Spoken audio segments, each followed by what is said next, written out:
অসমত আচলতে হৈছে কি গোটেই অসমখনত এতিয়া পৰিয়ালৰ মাজতে হত্যা হিংসাৰ দৰে ঘটনা আমি শুনিবলৈ পাই আছোঁ একেটা পৰিয়ালতে একে পৰিয়ালৰ মানুহেই কৰি আছে আনে আনজনক হত্যা গতিকে এনেকুৱা ধৰণৰ ঘটনা আজি জোকাৰি গৈছে বঙাইগাঁৱৰ শ্বহীদ বেদী অঞ্চলত আজি এই সন্ধিয়া এটা হত্যাকাণ্ড সংঘটিত হৈছে আৰু পুত্ৰ প্ৰণৱ সূত্ৰধৰে মাতৃৰ হত্যা কৰা বুলি সন্দেহ কৰা হৈছে বঙাইগাঁৱৰ ঠিক শ্বহীদ বেদীত ঠিক অলপ আগতে এই হত্যাকাণ্ড সংঘটিত হৈছে এতিয়াও মৃতদেহ ইয়াত আছে পুলিচৰ আৰক্ষী বিষয়াসকল ইয়াত উপস্থিত হৈছে ঘটনাটো তদন্ত কৰি থকা হৈছে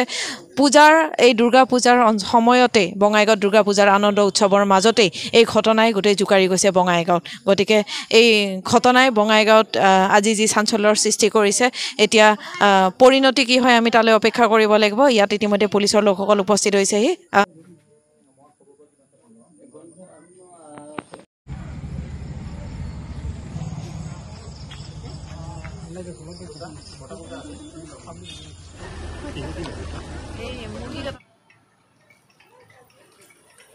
বঙাইগাঁৱত খন্তেক সময় আগতে হৈ যোৱা চাঞ্চল্যকৰ হত্যাকাণ্ডৰ পৰিণতি এতিয়া হত্যাকাৰী বুলি